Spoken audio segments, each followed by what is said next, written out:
قد أفلح من تزكى وذكر اسم ربه فصلى بل تؤثرون الحياة الدنيا والآخرة خير وأبقى إن هذا لفي الصحف الأولى صحف إبراهيم وموسى صدق الله العظيم وصدق رسوله النبي الأمي الكريم ونحن على ذلك لمن الشاهدين والشاكرين والحمد لله رب العالمين يا رب صل وسلم دائما أبدا على حبيبك من خير الخلق كلهم اللهم سبحانك لا علم لنا إلا ما علمتنا إنك أنت العليم الحكيم খেদমতুল ইনসান 2 টাকার ফাউন্ডেশনের উদ্যোগে আয়োজিত বার্ষিক ওয়াজ মাহফিলের মোহতারাম সদরে ইজলাস হযরত উলামায়ে কেরাম মুরব্বিয়ানে আজম, আমার যুবক ভাইরা, পর্দার আড়ালের পর্দানিশীন মা ও বোনেরা, আল্লাহ পাক রব্বুল আলামিনের দরবারে অসংখ্য অগণিত শুকরিয়া যে আল্লাহ পাক রব্বুল আলামিন আপনি আমাকে দ্বীনের এই জান্নাতি পরিবেশে আসবার বসবার তৌফিক দান করেছেন। আলহামদুলিল্লাহ।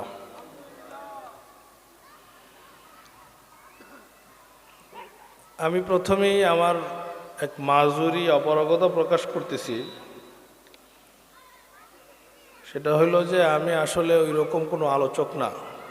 আপনাদের মহতারাম ইমাম ও খতিব মৌলানা বজলুর রশিদ দামাত বরকাতুহুম আমাকে একরকম জোর জবরদস্তি করে এখানে নিয়ে আসছেন। এই জন্যে যারা ওয়াইজ বা আলোচক হন, ওনাদের একটা আলোচনা বা ওয়াজের একটা ধারা হয়, ওনাদের আলোচনা শুনতে ভালোও লাগে। আমি কিছু গল্পের ভঙ্গিতে, আলাপচারিতার ভঙ্গিতে কিছু আলোচনা করব, যদি আপনারা ধৈর্যের সাথে আমার আলোচনা শোনেন।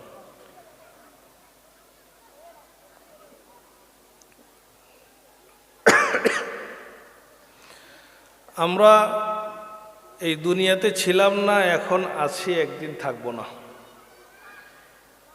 একদিন আল্লাহ তাআলার দরবারে হাজির হইতে হবে, এই জিন্দেগির হিসাব দিতে হবে। এটা আমরা সবাই বিশ্বাস করি যে আপনি আমাকে এই দুনিয়া থেকে চলে যেতে হবে এবং আল্লাহর কাছে এই জিন্দেগির হিসাব দিতে হবে। এবং হিসাবটা এরকম না যে একটা গতানুগতিক দ্বারাই হিসাব হবে। রব্বে করিমের আদালতে যখন আমরা সবাই একত্রিত হব, তো আমাদেরকে যে আমলনামা ধরায় দেওয়া হবে আমাদের জীবনের, যেই জীবন সম্পর্কে আমরা আল্লাহ তাআলার কাছে জবাবদিহিতা করতে হবে, সেখানে জীবনের ন্যূনতম কোনো মুহূর্ত বাদ যাবে না। কোরআনে কারীমের মধ্যে আল্লাহ পাক রব্বুল আলামিন ইরশাদ করেন, ইয়াউমাইযিন তুহাদ্দিসু আখবারাহা বিআন্না রাব্বাকা আওহা লাহা ইয়াউমাইযিন ইয়াসদুরুন নাসু আশতাতান লিউরাউ আমালাহুম فمن يعمل مثقال ذرة خيرا يره ومن يعمل مثقال ذرة شرا يره। কোরআনে কারীম কোনো গুরুত্বই দেয় নাই এমন একটা নেকিও লেখা হয়েছে, এবং যেটাকে আমি কোনো গুনাহ মনে করি নাই, ন্যূনতম থেকে ন্যূনতম একটা গুনাহ এটাও এখানে লেখা হয়েছে, এবং এটার হিসাব হবে। এই হায়াতের হিসাব হইব, প্রতিটা মুহূর্তের হিসাব হইব। আল্লাহ তাআলা যতগুলো বিষয়ে সওয়াল করবেন, এর মধ্যে একটা বিষয় হইল সময়টা কোন কাজে ব্যয় করছ। এটা আমরা বিশ্বাস করি না করি। আমরা ওলামায়ে কেরামের কাছ থেকে শুনি কি শুনি না? শুনি। এইটুকু কথা আমাদের সবার জানা আছে। এটা এমন না যে আজকে নতুন শুনলাম। কথা ছিল, এইটুকু জানার পর, এইটুকু বিশ্বাস করার পর আপনি আমার দুনিয়ার জিন্দেগি আল্লাহর হুকুম রসুলের তরিকা অনুযায়ী হবে। প্রতিটা মুহূর্তে আল্লাহর হুকুম রসুলের তরিকা অনুযায়ী আমি চলব। আমি হালাল পথ অবলম্বন করব, রসুলের সুন্নতি জিন্দেগি অনুসরণ করব, হারাম থেকে বাঁচব। আমার ব্যক্তি জীবন, আমার পারিবারিক জীবন, আমার সামাজিক জীবন, আমার রাষ্ট্রীয় জীবন, আমার জীবনের যতটা শাখা প্রশাখা আছে, জীবনের যতটা পর্ব আছে, সব ক্ষেত্রে আমি আল্লাহ এবং আল্লাহর রসুলের অনুসরণ করব, হালাল পথে চলব, হারাম থেকে বাঁচব, সুন্নতি জিন্দেগি এখতিয়ার করব। কথা ছিল আমার জীবনটা এমন হবে, এটাই কথা ছিল। কারণ আমাকে হিসাব দিতে হবে। কারণ একটা বদ আমলির কারণে হয়তো আমার জন্যে শাস্তির ফয়সালা হয়ে যেতে পারে। তো একটা আমলে হয়ে যেতে পারে, আবার একটা নেকের কারণে আমি বেঁচে যেতে পারি, মুক্তি পেয়ে যেতে পারি। কথা ছিল আমার জীবনটা এমন হবে। কিন্তু বাস্তবতাটা আমরা যখন দেখি, তখন দেখি যে বাস্তবতাটা ব্যতিক্রম। বাস্তবতাটা কেমন আমরা একটু নিজেরা চিন্তা করব। এখানে আলহামদুলিল্লাহ উলামায়ে কেরাম আসবেন, বয়ান করবেন, নসিহত করবেন। আপনারা হযরত উলামায়ে কেরামের কাছ থেকে নসিহত শুনবেন। কিন্তু আমি আপনাদেরকে একটু চিন্তার জগতে নিয়ে যেতে চাই, একটু ভাবনার জগতে নিয়ে যেতে চাই। আপনারা একটু আমার সাথে একটু ভাবেন এবং নিজেকে নিয়ে। সারাদিন তো অনেক কিছু নিয়ে ভাবেন, কিভাবে বাড়ি করব, কিভাবে গাড়ি করব, কিভাবে দুনিয়া ভবিষ্যৎ সুন্দর করব, এই ভাবনা দিয়ে আমার কাটে জীবন সারাদিন। ঠিক এই মুহূর্তে আপনারা আমার সাথে একটু ভাবেন নিজেকে নিয়ে। দেখেন তো আপনি আমার মধ্যে এই বিষয়গুলো আছে কিনা। কথা ছিল আমার প্রতিটা মুহূর্ত আল্লাহ এবং আল্লাহর রসুলের অনুসরণে কাটবে, তাদের দেখানো দিক নির্দেশনা অনুযায়ী আমার জীবন চলবে। আমি আমার জীবনকে পরিচালনা করব, কারণ আমাকে আল্লাহর দরবারে হাজির হইতে হবে এবং হিসাব দিতে হবে। কিন্তু বাস্তবতা হইল, দেখেন, ঈমান আনবার পর, মুহাম্মদুর রাসূলুল্লাহকে নবী স্বীকার করার পর, আমি মুসলমান হওয়ার পর যে ঘটনাগুলো আমার সাথে ঘটে, দেখেন, এমন হয় যে আমি নামাজ পড়ি না, ঈমান আছে আমি মুসলমান দাবি করি, বিশ্বাস করি, কিন্তু আমলি জীবনে আমার নামাজ পড়ি না, রোজা রাখি না, হজ করি না, জাকাত দেই না, অর্থাৎ হালাল হারামের ধার ধারি না, হারাম পথ অবলম্বন করি। এমনটা হয় এক ধরনের মানুষ। আরেক ধরনের মানুষ যে আমল করে, মন চাইলে করে তো করে না। এক ওয়াক্ত নামাজ পড়লে আর এক ওয়াক্ত নামাজ আমি পড়ি না। আমি একটা হালাল মানলে আরেকটা হালাল মানি না। কিছু হালাল মানলে কিছু হারাম পথ অবলম্বন করি। এমনটা করি। এমনও হয়। আবার এমনটা দেখা যায়, আরও এক দলের মধ্যে দেখা যায় যে আমি পরিপূর্ণ নামাজ রোজা করবার চেষ্টা করতেছি।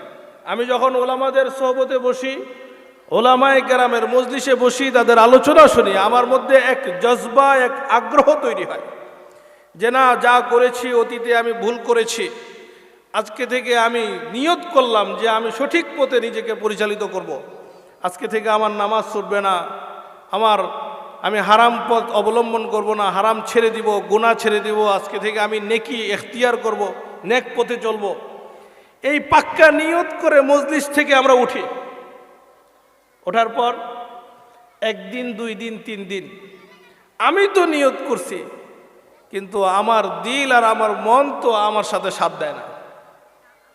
মন তো গুনাহ করতে চায়, মন তো নাফরমানি করতে চায়, মন তো আমাকে হারামের দিকে ডাকে, মন তো গুনাহের দিকে ডাকে। তো মনের সাথে আমি লড়াই করি। মনের সাথে কি করি? লড়াই করি। হ্যাঁ, আমি তো চাই মসজিদে যাইব, কিন্তু মন তো চায় না। তো মনের সাথে এক লড়াই হয়। তো লড়াইয়ে একদিন, 2 দিন, 3 দিন, তৃতীয় দিন আর পারি না, সেই গুনার কাজে আমি লিপ্ত হয়ে যাই। সবার সমস্যা এক না, এক একজন এক এক সমস্যা হইতে পারে। আমি শুধু কারণগুলো বয়ান করতেছি, আমরা মিলাবো এখানে বসে যে আমার মধ্যে কোন কারণটা পাওয়া যাচ্ছে।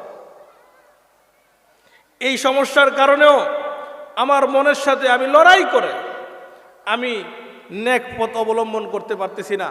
আমি চাই নেক পথে চলতে, আমার মন তো আমাকে আরেক দিকে ডাকে। গুনাহের মজা আমার মধ্যে, এজন্য মন গুনার দিকে ডাকতেছে। তো লড়াই করি হামেশা আমার মনের সাথে। আমাদের এক দলের মধ্যে আছে গাফলতি বা উদাসীনতা। আচ্ছা জি, মাত্র আজান পড়লো, যাইবনে মসজিদে। তো যাইবনে করতে করতে আর মসজিদে যাওয়া হয় না। তো কই আচ্ছা অসুবিধা নাই, মসজিদে না গেলাম, ঘরে পড়ে নিব। আচ্ছা আরেকটু ঘুমাই, আরেকটু কাজ করি, এই তো কাজটা শেষ করে নামাজ পড়ে ফেলবো। এইভাবে কোনোদিন আমার জামাত ছুটে যায়, তো কোনোদিন আমার ওয়াক্ত মতো নামাজ ছুটে যায়, কাজা হয়ে যায়। তো কোনোদিন আমি কাজা আদায় করি, তো কোনোদিন কাজাও আদায় করা হয় না, নামাজটাই ছুটে যায়। এমনটা হয়। আমি দেখা যাচ্ছে কোনোদিন আমার 5 ওয়াক্ত নামাজই হয় না, অথবা কোনোদিন 5 ওয়াক্ত নামাজ হয়েছে তো ওয়াক্ত মতো হয় নাই। তো কোনোদিন কাজা করছি, কোনোদিন করি নাই, কোনোদিন জামাতের সাথে আদায় করছি, তো কোনোদিন জামাত ছুটে গেছে। এমনটা হচ্ছে, এক উদাসীনতা আমার মধ্যে কাজ করে। আমি একটা সুন্নত মানলে, একটা হালাল পথ মানলে, আরেকটা হালালের ব্যাপারে আমি গুরুত্ব দিই না, আরেকটা সুন্নতের ব্যাপারে আমি গুরুত্ব দিই না। সেখানে আমি সুন্নতের বিপরীত, হালালের বিপরীত হারাম কাজকে অবলম্বন করে ফেলি। আচ্ছা যাও, এখন করে ফেললাম, আচ্ছা পরে দেখা যাবে, আল্লাহ মাফ করবো না। আমরা অনেকে আছি এরকম, আল্লাহ মাফ করবে না এই চিন্তা করে গুনাহ করে ফেলি। কথা বুঝে আসছে? আছে না নাই? না না, এটা এমনি তো বলা যাবে না। নিজেকে নিয়ে রিয়েলাইজ করি যে আমার মধ্যে কি সমস্যা। আবার দেখেন আলহামদুলিল্লাহ, নামাজ পুরা ঠিক, রোজা পুরা ঠিক, সুন্নতি জিন্দিগি ঠিক, আপনার দাড়ি একেবারে সুন্নতি দাড়ি, মসজিদে ইমাম সাহেবের পিছনের কাতারের ইমাম সাহেবের পিছনের মুসল্লা ছোটে না, এমন মুসল্লি আছে না নাই? আছে। 5 ওয়াক্ত নামাজের সাথে নফল নামাজ, ইশরাক, আওয়াবিন, চার্জ, তাহাজ্জুদ সব ঠিকঠাক। হ্যাঁ, রমজান মাসে রোজা, কোরআন তেলাওয়াত, তাসবিহ আদায় সব ঠিক আছে, কিন্তু বেচারার আখলাক সুন্দর না, চরিত্রটা সুন্দর না, স্বভাব সুন্দর না, মানুষের সাথে আচার ব্যবহার সুন্দর না। আছে না নাই? আচার ব্যবহার ঠিক নাই। আমরা অনেক সময় আছি এরকম যে আমাদের মাথায় টুপি, আমাদের জুব্বা, আমাদের পাঞ্জাবি, আমাদের নামাজ রোজা সব ঠিক, কিন্তু আমার আচার ব্যবহার ঠিক নাই। আমার ব্যবহারে আমার আরেক ভাই কষ্ট পায়, আমার আচরণে আমার আরেক বন্ধু কষ্ট পায়, আমার চরিত্রের মধ্যে জটিলতা আছে, আমার স্বভাবের মধ্যে জটিলতা আছে, এইদিকে আমি খেয়াল করি না। আছে না নাই? খেয়াল করেন নিজের ব্যাপারে যে আমার মধ্যে কি সমস্যা। আমি একটু শুধু ভাবাইতে চাচ্ছি, নিজেকে নিয়ে ভাবেন যে আমার মধ্যে কোন সমস্যা। আমরা এইরকম সমস্যায় আছি কিনা। আচার ব্যবহারের ব্যাপারে আমরা এতটা বেখবর। আমরা মনে করি আমি তো নামাজ পড়তেছি, আরে আমি তো রোজা রাখতেছি, আমি তো আলহামদুলিল্লাহ এবাদত গুজার, এবাদত বন্দিগি ঠিক অনেক বড় আল্লাহর নেককার বান্দা হয়ে গেছি।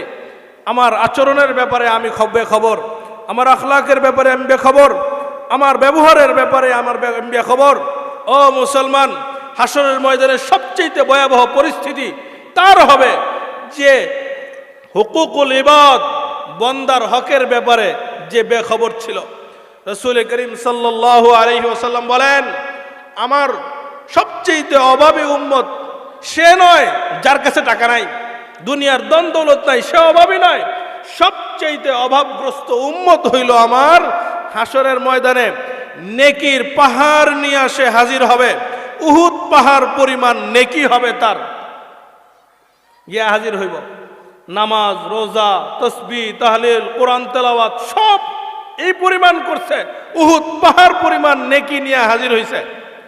কিন্তু বন্দার হকের ব্যাপারে সে ছিল একেবারে বেখবর। তার আচার ব্যবহারে তার প্রতিবেশী কষ্ট পাইছে, তার আখলাকে তার আশেপাশের মানুষ কষ্ট পাইছে, তার লেনদেনগুলো সুন্দর ছিল না।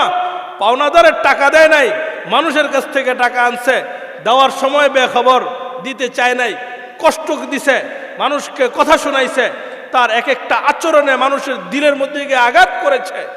এই ধরনের জটিলতা তৈরি হয়েছে। অন্যায়ভাবে মানুষকে মারধর করছে, কিন্তু তার নামাজ মিস নাই, রোজা মিস নাই, তাহাজ্জুদ মিস নাই, কোরআন তেলাওয়াত মিস নাই। এইভাবে বন্দার হকের ব্যাপারে সে ছিল বেখবর। কিন্তু সব ঠিক ছিল, কিন্তু দোকানদারিতে বৈশা ওজনে কম দিছে। আছে না নাই? আছে। হাসরের ময়দানে দাঁড়ায় যাবে এই পাওনাদাররা, আল্লাহ একটা কথা দিয়ে আমাকে আঘাত দিছে। আল্লাহ বলবেন কি চাও? বদলা চাই। এখানে তো বদলা ওইভাবে হয় না, এইখানে বদলা হবে ভিন্নভাবে। তার আমলনামা থেকে একটা নেকি নিয়ে যাও। এইভাবে পাওনাদারদের নেকি দেওয়া হবে। যাকে আঘাত করা হয়েছিল কথা দিয়ে, যার সাথে খারাপ ব্যবহার করা হয়েছিল, যার থেকে আপনি মাল আনছেন কিন্তু মাল দেন নাই, ফেরত দেন নাই, অথবা দেওয়ার সময় আমি ধোঁকাবাজি করেছি, তাকে অন্যায়ভাবে আঘাত করেছি, অন্যায়ভাবে তার জমিনের এক হাত আমি জবরদস্তি দখল করে নিয়েছি, এটা আমরা করেছি। এইভাবে পাওনাদারদের পাওনা তো কিভাবে দিব? জমিনের মসলা তো আখেরাতে নাই, বাড়িঘরের বিষয় তো আখেরাতে নাই। আল্লাহ বলবেন তার আমলনামা থেকে নেকি নিয়ে যাও। এইভাবে তার নেকিগুলো আল্লাহ পাওনাদারদের মধ্যে বিলায়ে দিবেন, তার নেকি শেষ হয়ে যাবে। কিন্তু এইভাবে যে মানুষকে কষ্ট দিছে এটা তো শেষ হবে না। এত পরিমাণ সে মানুষকে কষ্ট দিছে, আল্লাহ বলবেন নেকি তো নাই, তো এক কাজ করো, তোমার গুনাহটা তার আমলনামার মধ্যে দিয়ে দাও। এইভাবে একজনের গুনাহ তার আমলনামার মধ্যে হইতে হইতে উহুদ পরিমাণ পাহাড় যে নেকি ছিল সেটা তো শেষ, এখন উহুদ পাহাড় পরিমাণ গুনার বোঝা হয়ে যাবে। আল্লাহ তাআলা ফয়সালা করবেন, তুমি জাহান্নামে যাও, তোমার জন্য জাহান্নামের ফয়সালা। রাসূল করিম সাল্লাল্লাহু আলাইহি ওয়াসাল্লাম বলেন, আমার উম্মতের মধ্যে এই হইল সবচেয়ে বেশি অভাবী উম্মত, যে নেকি কইরো তার জন্য এই হুকুকুল ইবাদ বন্দার হকে সে সতর্ক না থাকবার কারণে তার জন্য জাহান্নামের ফয়সালা হবে। বন্দার হক হাদিসের মধ্যে আসছে, আল্লাহ তাআলা নিজের হকের ব্যাপারে অনেক সময় নমনীয়তা স্বীকার করবেন যে আচ্ছা ঠিক আছে, কিন্তু বন্দার হকের ব্যাপারে আল্লাহ চুল পরিমাণ ছাড় দিবেন না, যে ওই বন্দার সাথে মুআমালা খতম করতে হবে। শিরিক গুনার ক্ষমা নাই, বন্দার হকের ব্যাপারে ছাড় নাই, কিন্তু আল্লাহ নিজের হকের ব্যাপারে অনেক সময় নমনীয়তা স্বীকার করবেন, আচ্ছা ভুল করছো, যাও আমি আল্লাহ ক্ষমা করে দিলাম। অথচ আমরা নামাজ পড়ি, রোজা রাখি, হজ করি, যাকাত দেই, কিন্তু আমাদের ব্যবহার ঠিক নাই, আমাদের আখলাক ঠিক নাই, আমাদের আচরণ ঠিক নাই। আছে না নাই? খেয়াল করে দেখি, সবার সমস্যা এক না ও মুসলমান, সবার সমস্যা এক না, এক একজনের সমস্যা এক এক রকম। আপনি দেখি তো আমার কি সমস্যা, আমি কি বুঝাইতে পারতেছি? সব ঠিক আছে, কিন্তু এখানে সব জটিলতা। সব ঠিক আছে, কিন্তু মনে মনে নিয়ত হইল আরো এক ক্যাটাগরি, যে আমারে মানুষের নামাজি বলুক, আমারে মানুষের রোজাদার বলুক, আমারে মানুষে মনে মনে, এটা কেউ জানে না, আমাকে মানুষে হাজি সাহেব গাজী সাহেব বলুক, এরকম মন মানসিকতা আছে না নাই? হাজি সাহেব গাজী সাহেব বলুক, আমল করছে, অথচ মানুষকে দেখাবার জন্য, মানুষের কাছে ইজ্জতওয়ালা হওয়ার জন্য যে আমল করে, আল্লাহ তাআলার কাছে এই আমল গ্রহণযোগ্য না, গ্রহণযোগ্য না আল্লাহ তাআলার কাছে। এমন আমলের কোনো দাম নাই হাসরের ময়দানে, যে মানুষের সম্মান পাওয়ার জন্য, মানুষের কাছে ইজ্জত পাওয়ার জন্য আল্লাহর ইবাদত বন্দেগী করে। এটাও একটা জটিলতা। এই সব জটিলতা মুক্ত আমল হওয়ার কথা ছিল। আমি মুসলমান হওয়ার পর, ঈমান আনার পর এই ধরনের কোনো না কোনো জটিলতায় ভুগতেছি। তারপরে দেখেন আরো একটা বিষয়, দেখেন এখানে আমি বিশ্বাস করি এইখানে এই মজলিসে এমন কেউ নাই যে এই কারণে নামাজ পড়ে যে মানুষ আমাকে নামাজি বলুক, ওইটা একটা ক্যাটাগরির মানুষ হয়। এইখানে এই মজলিসে আমার বিশ্বাস এমন কেউ নাই যে মানুষ আমাকে হাজি সাহেব গাজী সাহেব বলুক, এই জন্য হজ করছে। এটা আমার বিশ্বাস, এই মজলিস এরকম কেউ নাই। কিন্তু আমাদের আরো একটা সমস্যা আছে, সেটা হলো যে আমি মানুষ আমাকে নামাজি বলুক, এটা আমি চাই না। কিন্তু আমি হয়তো কোনো আলেমের সহবতে গিয়ে আলহামদুলিল্লাহ দিনদার হয়েছি, অথবা দাওয়াত ও তবলিগের মেহনতে গিয়ে আমি লেবাস পোশাক পরিবর্তন করেছি, অথবা আমি বয়স হওয়ার কারণে আলহামদুলিল্লাহ এখন একটা বয়স হয়ে গেছে, আমার মধ্যে এক গাফলতি কাজ করে, মনে চায় না আজানের পর মসজিদে যাইতে।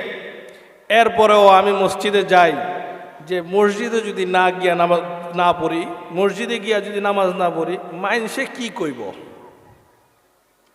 আমি যদি মসজিদে না যাই তাহলে মাইনসে কি কইব? যে বয়স হয়েছে মুরব্বী, এখনো মসজিদে যায় না, অথবা তবলিগে 3 চিল্লা লাগাই আইছে, মসজিদে গিয়ে নামাজ পড়ে না। মানুষে কি কইব? আমার মনে চায় না আমি মসজিদে গিয়ে নামাজ পড়ি, কিন্তু মানসে কি কইব এই ভয়ে মসজিদে যায়।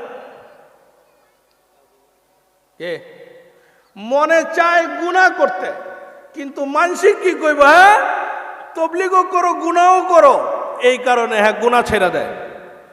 এই লোকটা নেকি করে মানুষের ভয়ে, আল্লাহর ভয় না, মানসে কি কইব। এই লোকটা গুনাহ ছেড়ে দেয় আল্লাহর শাস্তির ভয় না, মানুষে কি কইব এই জন্যে।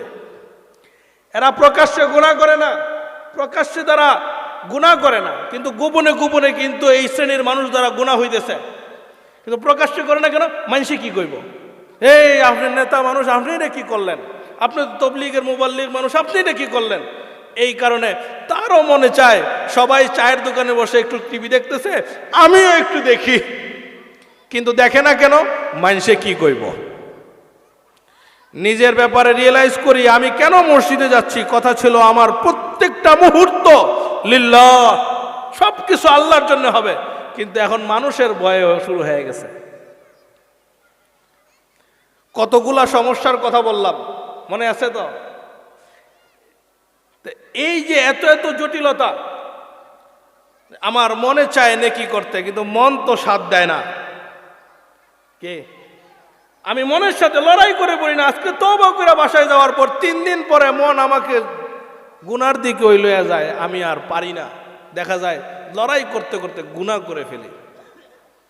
ওই যে মন মানুষের 3.5 হাত বডির বাদশা হলো দিল।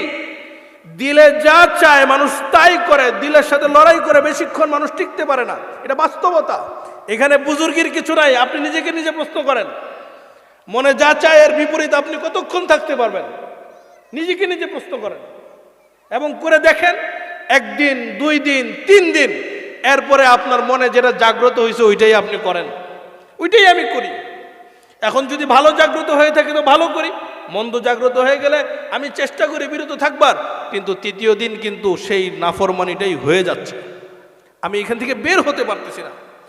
আমার যুবক ভাইরা এখানে আছেন, নিজের ব্যাপারে আমরা এই জায়গায় এটা একটু চিন্তা করি যে কোনো না কোনো জটিলতার মধ্যে আছি। এই জটিলতার কারণে আপনি আমার ইমানের মধ্যে ত্রুটি হচ্ছে, আমলের মধ্যে ত্রুটি হচ্ছে, আমার আখলাকের মধ্যে ত্রুটি। অথচ এই ত্রুটিযুক্ত আমল নিয়ে যদি আমি আল্লাহর আদালতে হাজির হই, আমার সামনে কোনো জবাব নাই। কোনো জবাব আছে? আমরা চাই কি চাই না এখান থেকে বের হয়ে আসতে? চাই, চাই না? চাই। এখানে সবার এক ধরনের সমস্যা না, আমি সমস্যাগুলো বললাম, এক একজনের এক এক ধরনের সমস্যা, যার যেই ধরনের সমস্যাই হোক। আমি বিশেষভাবে যুবক ভাইদেরকে বলবো, আমার যুবক ভাইদের সবচেয়ে বড় সমস্যা হইল ওয়াজ শোনার পর এক জজবা তৈরি হয় যে পিছনে যা করছি আজকে নিয়ত করলাম আর জীবনে কোনোদিন করবো না, কিন্তু 1 দিন 2 দিন 3 দিন এরপরে মনে তো ওইটাই চায়। কে? মনে ওইটাই চায়, এরপরে মনের সাথে লড়াই করে পারে না, এরপরে দেখা যাচ্ছে ঘুরে ফিরে আবার গুনাহ হয়ে যাচ্ছে, তখন সে হতাশ হয়। ও যুবক ভাই আমার, হতাশ হইবার কারণ নাই। আজকে এটাই আমি বলতে চাইতেছি, এই হতাশা হওয়ার কারণে অনেক যুবক নিয়ত করে পথ ছেড়ে দেয় যে আমি ভাই পারবো না, আমার দ্বারা হবে না, চেষ্টা করে দেখছি, নিয়ত করে দেখছি, আমি তো পারি না, হতাশ হয়। আমি এটা আমার বাস্তব জীবনের অভিজ্ঞতা থেকে বলতেছি, এরকম বহু যুবক আমি দেখেছি এবার হতাশাগ্রস্ত হয়ে যাচ্ছে যে হুজুর আমি তো পারতেছি না, চেষ্টা করছি আমি, কিন্তু আমার মন তো ওইদিকেই টানে। খুব স্বাভাবিক জিনিস, তাকে তার মন হারামের দিকে তাকে নিয়ে যাচ্ছে, সে লড়াই করে পারতেছে না।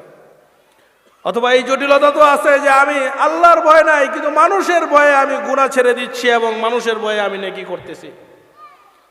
এই জটিলতাগুলো আমরা যারা ভুগতেছি, আমরা এখান থেকে বের হয়ে আসবার কোনো চিন্তা ফিকির করতেছি না। বলতেছে বের হয়ে আসার যে কোনো সিস্টেম আছে এটাই হয়তো জানি না, অথবা জানলেও আমল করি না।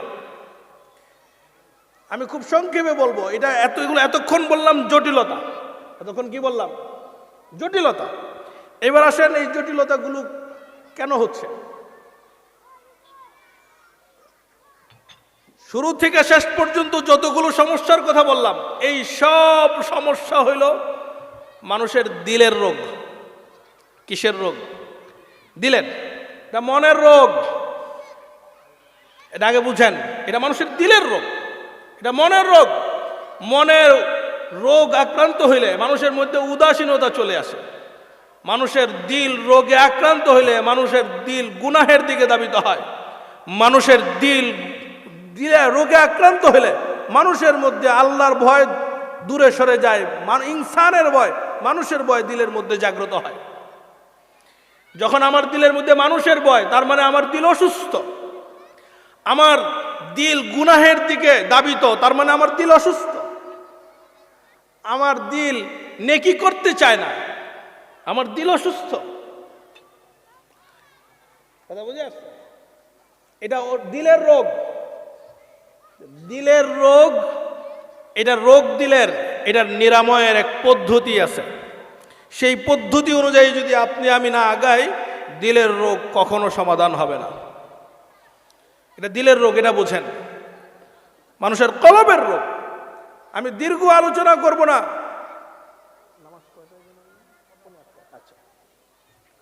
এই দিলের রোগ, দিলের রোগের জন্য কোরআন ও হাদিসের মধ্যে দুইটা কথা বলা হয়েছে। এটার জন্য দুইটা চিকিৎসা। এই দুই ফর্মুলায় যদি কেউ গ্রহণ করে, তার দিলের রোগ সারানো সম্ভব। তৃতীয় কোনো রাস্তায় দিলের রোগ সংশোধন হয় না। তৃতীয় কোনো রাস্তায় এটা বুঝেন। এক নম্বর, কামেল শেখ বা কামেল পীরের সোহবত। এক নম্বর, কামেল শেখ। কামেল শেখ বা কামেল পীর বলতে কি বুঝায়? এটা আমরা বলি, শুনি অনেক সময় আমাদের কাছ থেকে। এটার বলতে কি বুঝায়? খুব সহজ হিসাব। দিলের রোগ পরিশুদ্ধ হইলে আমরা বলি পরিশুদ্ধ আত্মার অধিকারী। দিলের রোগ পরিশুদ্ধ হইলে আমরা বলি পরিশুদ্ধ আত্মার অধিকারী। দিলকে আমরা আত্মা বলেও মানুষের সামনে বহিঃপ্রকাশ করি, ব্যক্ত করি। আত্মা, আত্মা সুস্থ বা অসুস্থ। দিল অসুস্থ হইলে অসুস্থ দিল অথবা অসুস্থ আত্মা বলি। দিল সুস্থ হইলে সুস্থ দিল অথবা সুস্থ আত্মার অধিকারী বলি। সুস্থ আত্মার অধিকারীকে আমরা আমাদের দেশীয় ভাষায় বুঝি যে আল্লাহওয়ালা, বুজুর্গ, কামেল, পীর। এগুলো আমরা আমাদের দেশীয় ভাষায় বোঝার চেষ্টা করি। মূলত হইল সুস্থ আত্মার অধিকারীকে আল্লাহর নেককার বান্দা বলা হয়। কাকে? সুস্থ আত্মা। একজন সুস্থ আত্মার অধিকারী কামেল শেখের সান্নিধ্যে যেতে হবে, তার সংস্পর্শে থাকতে হবে, তার সোহবতে সংস্পর্শে দীর্ঘ সময় অতিবাহিত করতে হবে। কোরআনে কারীম বলতেছে কুনু মাস সাদিকিন। এই আয়াতের সারমর্ম হইল আল্লাহর নেককার বান্দা অর্থাৎ সাদিকিন অর্থাৎ সুস্থ আত্মার অধিকারী আল্লাহর নেক বান্দা। ওলি আল্লাহ বলেন, কামেল পীর বলেন, কামেল শেখ বলেন, আপনি যেই নামেই ব্যক্ত করেন, এই পরিশুদ্ধ আত্মার অধিকারী মানুষের সংস্পর্শে থাকবার কথা আল্লাহ হুকুম করছেন। যখন আপনি আমি তাদের সংস্পর্শে থাকব, তো সোহবত, সংস্পর্শ, সান্নিধ্য, এটা বড় গুরুত্বপূর্ণ জিনিস। মানুষের সান্নিধ্যে কি হয় আমরা জানি না। সান্নিধ্যে কি হয় আমরা একটা কথা সবসময় ওলামাদের কাছ থেকে শুনি। আমরা যারা সাধারণ শিক্ষায় শিক্ষিত আমরাও বলি, ওলামাদের কাছ থেকে যখন শুনি তখন আমরা এইভাবে শুনি যে সহবতে সালে তোরা সালে কুনদ, সহবতে তালে তোরা তালে কুনদ। আর বাংলায় যখন আমরা বলি সৎসঙ্গে স্বর্গবাস, অসৎ সঙ্গে সর্বনাশ, একই কথা। আচ্ছা, এই কথাটার মর্ম কি? এই কথাটার আসলে মর্ম কি? এই কথাটা তো আমরা শুনছি অনেক। এই কথাটার মর্ম হইল, আমরা আসলে দিল, আমার এখানে বলবার সময় নাই, দীর্ঘ আলোচনা করার সময় নাই। হ্যাঁ, কারণ আমাকে যদি এখন দিলের পরিচয় দিতে হয়, কলবের পরিচয় দিতে হয়, আত্মার পরিচয় দিতে হয়, তো লম্বা আলোচনা হয়ে যাবে, ওইটা দিতে পারবো না, সময়ও নাই। শুধু আত্মা বা দিল বা কলব যেই নামেই আপনি চিনেন, এর একটা গুণের কথা বলি। সেটা হইল মানুষের দিল বা মানুষের কলব এটা চম্বুকের মতো। চম্বুকের মতো মানে চম্বুক, একটা দুইটা চম্বুক যখন একত্র হয় তখন একটা চম্বুকে আরেকটা চম্বুকে টানে। একটা চম্বুক একটা কি টানে, অটোমেটিক টানে। তো মানুষের দিল বা কলব এরকম। যখন আমরা দুইটা মানুষ একত্রিত হই, তখন আমার কলবের মধ্যে যেই অবস্থা বিরাজ করতেছে, এটা আপনার কলব অটোমেটিকলি টানবে। আপনার কলবের মধ্যে, দিলের মধ্যে যেই অবস্থাটা বিরাজ করতেছে, অটোমেটিকলি আমার দিল এটা টানবে। অটোমেটিকলি কোনো কথা বলতে হবে না, কোনো আলোচনা করতে হবে না, কিছুই করতে হবে না। দুইজন একত্রিত হওয়ার সাথে সাথে এই টানা, এই অভ্যন্তরীণভাবে এই আকর্ষণ শুরু হয়ে যায়। অথচ আমরা উভয়ে অন্য আলোচনায় আছি, আমরা অন্য গল্প স্বল্প করতেছি, আমাদের খবরই নাই। আমাদের এই গল্পের ভিতর দিয়ে, এই আলোচনার ভিতর দিয়ে অভ্যন্তরীণভাবে আমাদের ভিতরগত এক আকর্ষণ একটা আরেকটারে টানে অটোমেটিকলি। তো কোনটা কাকে টানে, কিভাবে টানে? একটা মানুষের দিলের মধ্যে যেমন ভালো থাকে, কিছু খারাপও থাকে। একবারে নিষ্পাপ হওয়ার তো সুযোগ নাই, এটা বাস্তবতা। এখানে বুজুর্গির বহিঃপ্রকাশ কিছু নাই। আপনার আমার মধ্যে যেমন ভালো আছে, খারাপও আছে। আমি এটা দাবি করতে পারবো না যে আমি নিষ্পাপ। এটা কি দাবি করতে পারবো যে আমি হুজুর হয়ে গেছি, আমি আলেম হয়ে গেছি, আমি বুজুর্গ হয়ে গেছি, আমার আর কোনো গুনাহ নাই? এটা বলার সুযোগ আছে? তা আমার দিলের মধ্যে যেমন ভালো আছে, মন্দও আছে। হয়তো একটা বেশি একটা কম, হয় মন্দটা বেশি ভালোটা কম, অথবা ভালোটা বেশি মন্দটা কম। ঠিক তদ্রূপ ভাবে এখানে সকলের দিলের মধ্যে উভয়টার বিষয় বিদ্যমান, ভালোও আছে, মন্দও আছে, কোনোটা বেশি, কোনোটা কম।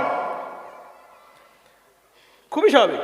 যখন দুইটা মানুষ আমরা একত্রিত হই, যার দিলের মধ্যে যেই বিষয়টা বেশি বিরাজ করছে, অর্থাৎ আপনার দিলের মধ্যে ভালো অবস্থাটা বেশি বিরাজ করছে, আমার দিলের মধ্যে মন্দ অবস্থাটা বেশি বিরাজ করছে, যখন আমরা দুজন একত্রিত হইলাম, আপনার ভালোটা আমার দিল টানবে। এই যে আপনার মধ্যে এটা বেশি বিরাজ করছে, আর আমার মধ্যে যেহেতু খারাপটা বেশি বিরাজ করছে, আমার খারাপ অবস্থাটা আপনার দিল টানবে। যার দিলের মধ্যে যেটা বেশি বিরাজ করে, এইটা অপরজন টানে। অপরজন কি টানে?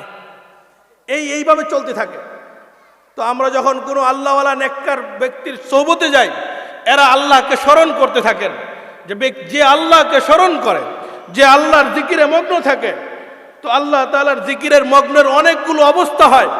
আল্লাহর নেককার বান্দাদের এক হাল হইল, তারা আল্লাহকে স্মরণ করতে করতে করতে করতে এমন পরিমাণ আল্লাহর জিকির করতে করতে এমন একটা অবস্থা হয় যে তাদের দিল বা কলব 24 ঘন্টা আল্লাহ তাআলার স্মরণে মগ্ন থাকে, তার কলব জিকিরে মগ্ন থাকে। হাদিস শরীফের মধ্যে আসছে, রাসূল করিম সাল্লাল্লাহু আলাইহি ওয়াসাল্লাম বলেন, হযরত আম্মা জান আয়েশা রাদিয়াল্লাহু তাআলা আনহা বলেন যে রাসূল করিম সাল্লাল্লাহু আলাইহি ওয়াসাল্লাম প্রতিটা মুহূর্তে আল্লাহ তাআলাকে স্মরণ করতেন দিলে দিলে। রাসূলের দিল আল্লাহ তাআলার জিকির থেকে এক মুহূর্ত বাদ যায়নি।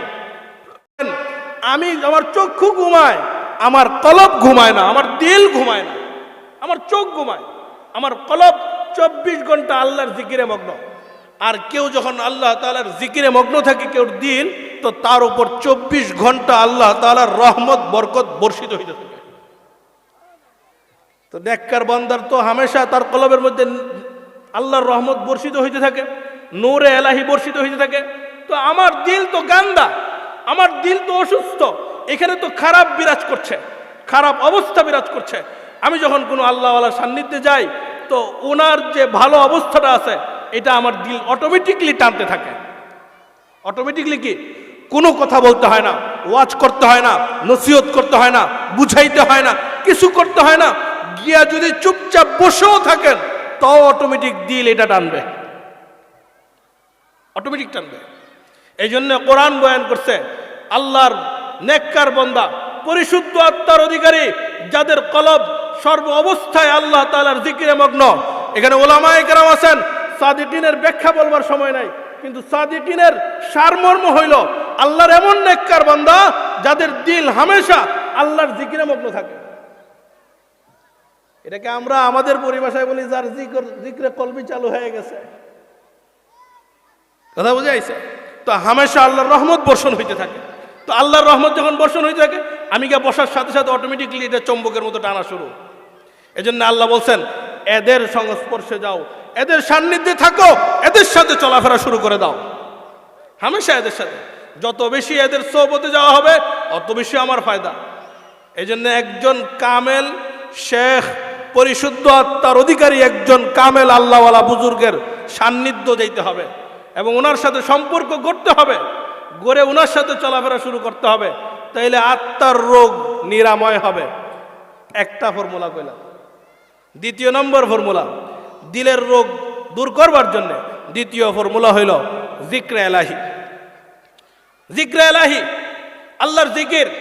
হাদিসের মধ্যে আসছে রাসূল করিম সাল্লাল্লাহু আলাইহি ওয়াসাল্লাম বলেন লিকুল্লি শাইইন সিকারাতু ওয়া সিকারাতুল কুলুবি যিকরুল্লাহ। প্রত্যেক জিনিস সংস্কার করবার, সুস্থ করবার, ঠিক করবার যন্ত্র আছে, ঔষধ আছে, নিরাময় পদ্ধতি আছে।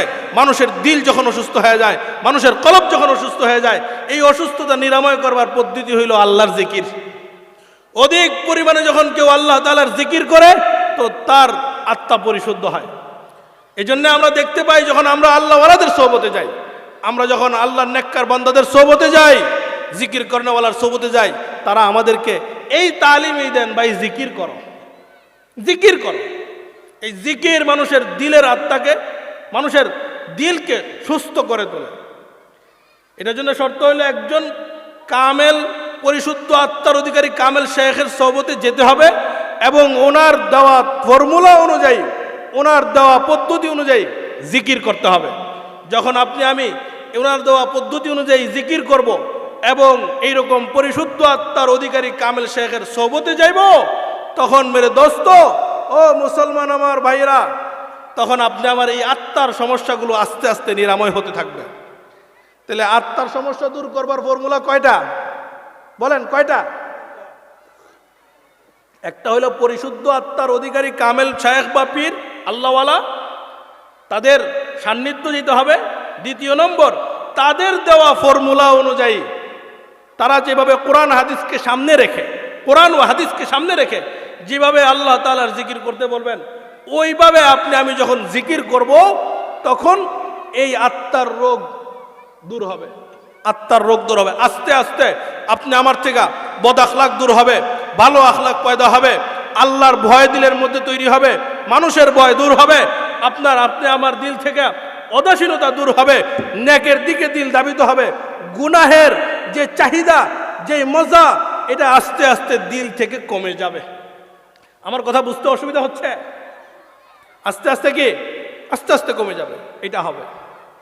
এই দুই পথ ছাড়া ও মুসলমান আমল করব কি করব না সেটা তো প্রত্যেকের আপনা আপনা ব্যাপার, কিন্তু আমি ফর্মুলা বলে দিয়ে যাইতেছি, এই দুই ফর্মুলা ছাড়া আত্মার রোগ নিরাময়ের তৃতীয় কোনো ফর্মুলা নাই।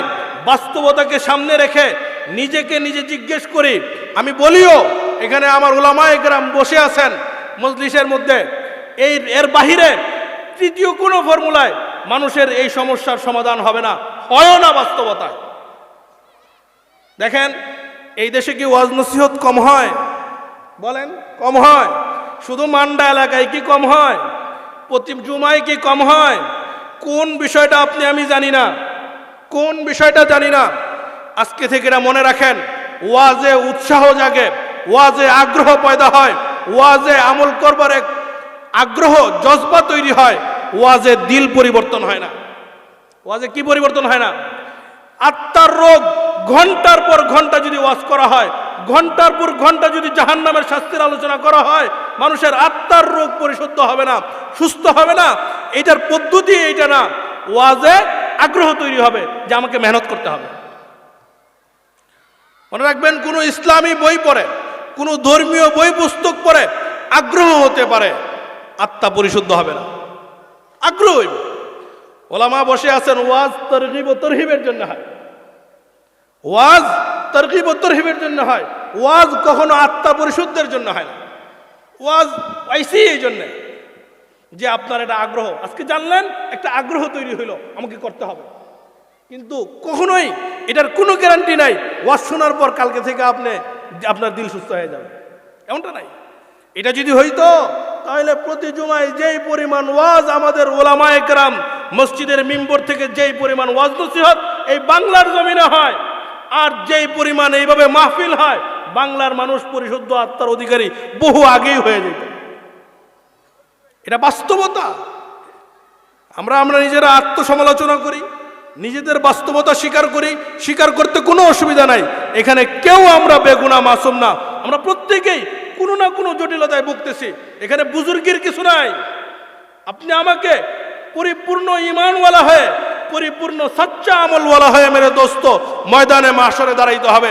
এই লেবাস দিয়ে আল্লাহর কাছে কিছু আইবো না, যাইবো না। আমার কথা রাগ করতেছেন কোনো? এটা বাস্তবতা। অনেক সময় অনেকে মনে করি যে ধর্মীয় বই পুস্তক পড়লে অনেক সময় দেখবেন যে অনেক আবেগ তৈরি হয়। আমাদের ওয়াজ শুনতে শুনতে আমরা কান্না করে দেই কি দেই না? এটা সাময়িক সময়ের একটা আবেগ। এটা যদি পরিশুদ্ধ আত্মার অধিকারী হইতো 3 দিন পরে আর জটিল পরিস্থিতি তৈরি হইতো না।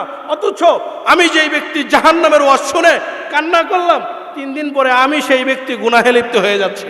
আমার দিলের সাথে আমি পারতেছি না। বাস্তবতা। এজন্য ওয়াজ উৎসাহের জন্য, ওয়াজ মাসলা শেখার জন্য, ওয়াজ এলেম হাসিল করার জন্য। আমি জানলাম, শিখলাম, মাসাইল শিখলাম, ফাজাইল শিখলাম, আমল করার পদ্ধতি শিখলাম, সুন্নাহ পদ্ধতি শিখলাম।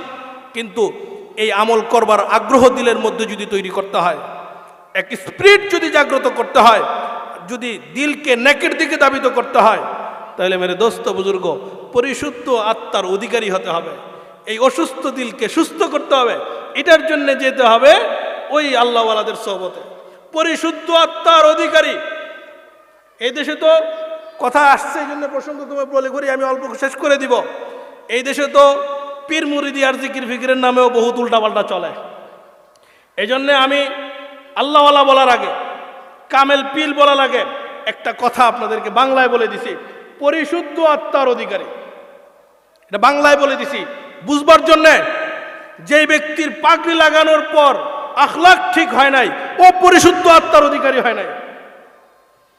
যে লোক পাগড়ি লাগাইবার পর যার লেনদেন ঠিক হয় নাই, ও পরিশুদ্ধ আত্মার অধিকারী হয় নাই। এই দেশে তো আরো কত ভণ্ডামি চলে। যেই লোক সুন্নাহ পদ্ধতির জীবনযাপন করে না, আর যাই কিছু হোক, সে পরিশুদ্ধ আত্মার অধিকারী হয় নাই। অথচ এই দেশে পীর মুরিদির নামে সুন্নাহ বিবর্জিত কাজ চলে কিনা? চলে। এই জন্য আমি কোনো পীর মুরিদি উল্লেখ করি নাই। এদেশে অনেক, আবার এটাও বুঝেন, নেগেটিভ থাকলে মনে করবেন না যে পজিটিভ নেই। কোনো জিনিসের নকল আছে মানে এর আসল আছে, আসল থেকেই নকল হয়। এখন নকল দেখার কারণে আমরা অস্বীকার করে বসি। আমাদের একটা জটিলতা, নকল দেখলে আমরা বলি যে এই জিনিসটাই বাতিল। না, নকল আসে মানে আসল আছে, আসল আছে দেখেই তো নকল আইছে। আপনি আমাকে আসল তালাশ করতে হবে। এই জন্য খুঁজে বের করতে হবে পরিশুদ্ধ আত্মার অধিকারী কামেল আল্লাহওয়ালা বুজুর্গ। এমন বুজুর্গের সান্নিধ্যে গিয়া আমি যদি আল্লাহর জিকির করি, তাদের দেওয়া দিক নির্দেশ অনুযায়ী জীবনযাপন করি, তাদের সান্নিধ্যে আমি সময় কাটাইতে পারি, বারংবার তাদের সান্নিধ্যে হাজির হইতে পারি, এইটা আমার আত্মার সুস্থতার মাধ্যম হবে। আর যখন আমার আত্মা সুস্থ হয়ে যাবে, এই যে জটিলতাগুলো তো আমি ভুগতেছি, অর্থাৎ আমল করবার কোনো আগ্রহই নাই, আগ্রহ তৈরি হবে। হ্যাঁ, আমি নামাজ পড়তেছি, এক উদাসীনতা কাজ করতেছে, এই উদাসীনতা ইনশাআল্লাহ দূর হবে। আমার আমল ঠিক, লেনদেন মুআমালা ঠিক নাই, আখলাক ঠিক নাই, এইটা ঠিক হয়ে যাবে। গুনার দিকে দিল দাবিত, নেক করতে মনেই চায় না।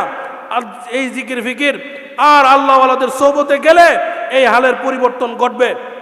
আপনার দেখা যাবে আস্তে আস্তে গুনাহের চাহিদা কমে গেছে, নেকির চাহিদা দিল থেকে অটোমেটিক বেড়ে গেছে। এখন আমার মনে চাই না, তারপরেও আমি জবরদস্তি মসজিদে যাই। এই কারণে আমার জিসিম আর দেহটা মসজিদে থাকে, মন থাকে বাজারে। এটা আমার দিলের রোগ। আর যখন এই রোগ আমার নিরাময় হয়ে যাবে, তখন আমি না চাইলেও আমার দিল আমাকে টেনে আমাকে মসজিদে নিয়ে যাবে। তখন আমার দিলও মসজিদে থাকবো, আমার জিসিম আর দেহও মসজিদে থাকবে। অনেক সময় আমরা মনে করি সাহাবায়ে কেরামের ঘটনা শুনে, আমরা পূর্বসূরীদের ঘটনা শুনে আমরা মনে করি এটা আগের জমানার বুজুর্গদের হইছে, আগের জমানার ইমানদারদের হইছে, আমাদের এখন আমরা ফিতনার জমানায় আসছি, এখন এগুলো হওয়ার কোনো সুযোগ নাই।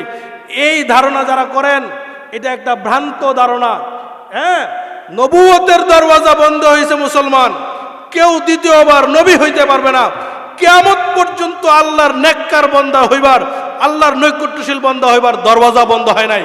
এই সব যে ধারণা আমরা পোষণ করি, এই ধারণাগুলো ভ্রান্ত ধারণা। মূলত আমরা পরিশুদ্ধ আত্মার অধিকারী লোকই খুঁজে পাই না। বাস্তবতা হইল এটা, আমাদের ওইটা তালাশ করা উচিত। সমাজ কি এখান থেকে তো না, আল্লাহ এই জিনিস থেকে জমিন খালি করেন নাই, জমিনে আল্লাহর নেককার বান্দা আছে। আপনি আমাকে খুঁজতে হবে, আপনি আমাকে কি খুঁজতে হবে। আমরা ওইভাবে খুঁজি না। এখানে এখন আরো একটা রোগ আসছে, এই জন্য বলে ফেলি, আমাদের যুবকদের এই রোগ, আমাদের অনেক মা বোনদের এই রোগ। আমরা এখন টেকনোলজির উপরে এত বেশি আসক্ত হয়ে গেছি, তো টেকনোলজির আলেম দেখে, টেকনোলজির লেবাসদারি দেখে তাদেরকে আমরা অনুসরণীয় মনে করি। অথচ টেকনোলজিতে যেমন সঠিক বিষয় আসে, বেঠিক বিষয়ও আছে। টেকনোলজির মৌলভী সাহেবের কাছে নয়, আপনার মহল্লার ইমাম সাহেবের দ্বারস্থ হন, সঠিক জ্ঞানের অধিকারী হতে পারবেন, সঠিক জ্ঞান অর্জন করতে পারবেন। আপনি টেকনোলজির মাধ্যমে, সোশ্যাল মিডিয়ার মাধ্যমে আপনি যে আলেমকে মনে করতেছেন মহা বড় বুজুর্গ, তাকে জীবনে কোনোদিন দেখেছেন? দেখেছেন তার আমলি জিন্দেগি? দেখেছেন তার মুআমালা? দেখেছেন তার আখলাক? কিছুই তো দেখেন নাই। তার আখলাক সম্পর্কে আপনি জানেন না, ওনার মুআমালা লেনদেন সম্পর্কে আপনি জানেন না, ওনার আমল সম্পর্কে আপনি জানেন না। উনি মুহূর্তের জন্য আপনার এলাকায় আসছে, অথবা আপনি সোশ্যাল মিডিয়া অথবা আপনি টেকনোলজির মাধ্যমে কোনো না কোনো উপায়ে ওনার একটা বক্তব্য শুনছেন, কথা শুনছেন। এখন এই সেলিব্রিটি লেবাসদারি সে আপনার আইডল হয়ে গেছে। 2 দিন পরে, 3 দিন পরে, 5 দিন পরে শোনা যায় এই লোক বিভ্রান্তিকর বক্তব্য দিচ্ছে। 5 দিন 10 দিন পরে ওনার আখলাকের উপরে আপত্তি উঠে, ওনার লেনদেনের উপরে আপত্তি উঠে, ওনার কথার উপরে আপত্তি উঠে, ওনার এলেম আর জ্ঞানের উপরে আপত্তি উঠে। আজকে আমাদের জটিলতার এটাও একটা কারণ। এই জন্য আমি সব সময় বলি যে মেরে দোস্ত, ও মুসলমান, এগুলো খোঁজার জন্য টেকনোলজি ব্যবহার করেন না। টেকনোলজি যে জমানায় ছিল না, এই জমানায় এত জটিলতাও ছিল না। আজকে টেকনোলজি আইছে, জটিলতাও আইছে। এবং একটা কথা, আরো একটা কথা বলি, এটা বলি, দুনিয়া যত নতুন হবে, দুনিয়া যত নতুন হবে, যত আধুনিক হবে, যত ডিজিটাল হবে, অত সুন্দর। দিন যত পুরান, অত সুন্দর। দিন যত পিছনে যাইবেন, অত সুন্দর। দিনে নতুনত্ব নাই। দিনে কি নাই? নতুন বললে কিছু নাই। দিন অতীতের যত ফিরবেন, আসলাফদের দেখবেন, পূর্বসূরীদের দেখবেন, তাদের থেকে গ্রহণ করবার চেষ্টা করবেন, অত সুন্দর, অত সঠিক। হ্যাঁ, দিনের ব্যাপারে নতুনত্বের কোনো মশলা নাই। দিনের ব্যাপারে যখন নতুন হবে, তো দিন নষ্ট হয়ে যাবে। দিনে নতুন ঢুকলেই দিন নষ্ট, কিন্তু দুনিয়ায় নতুন ঢুকলে দুনিয়া সুন্দর। বলেন, দুনিয়ায় যত নতুন হইব, দুনিয়া অত সুন্দর। নতুনত্ব দুনিয়ার জন্যে, ডিজিটাল আর আধুনিকতা দুনিয়ার জন্যে, দিনের জন্যে না। দিনের জন্যে পুরান জিনিস খোঁজেন, কিতাবাদি খোঁজেন, বুজুর্গ আলেমদেরকে খোঁজেন। অতীত আমাদের পীর মাশায়েখ, আল্লাহওয়ালা উলামায়ে কেরাম, অতীতে যারা গেছেন তাদের দেখানো পথ অনুসরণ করেন। ওইটার মধ্যে দিন অনেক নিরাপদ এই নতুনত্ব থেকে। দিনের মধ্যে যখন এই নতুনত্ব ঢুকছে, তখন এই দিন নষ্ট হয়ে গেছে। দিন ভ্রষ্টতার শিকার, দিনের মানুষগুলো ভ্রষ্টতার শিকার হয়েছে। আজকে দিন গ্রহণের জন্য আমরা নতুনত্বকে গ্রহণ করেছি, এই জন্য বিভ্রান্তির শেষ নাই, এই জন্য বিভ্রান্তির শেষ নাই। এই জন্য বললাম, ওই টেকনোলজির আলেমের চেয়ে আপনার মহল্লার ইমাম সাহেবকে আপনি মূল্যায়ন করুন, তাদের সান্নিধ্য গ্রহণ করুন। ওনার চলাফেরা, ওনার আমল, ওনার আখলাক, ওনার লেনদেন, ওনার 3.5 হাত বডি আপনার সামনে ওনাকে আপনি যেভাবে চিনেন, ওই টেকনোলজিতে আসা ওই মৌলবীরা আপনি ওইভাবে চিনেন না। ওনাকে মূল্যায়ন করুন। আমি আপনাদেরকে বলি, আমার তো সবার কথা বলবার সুযোগ নাই।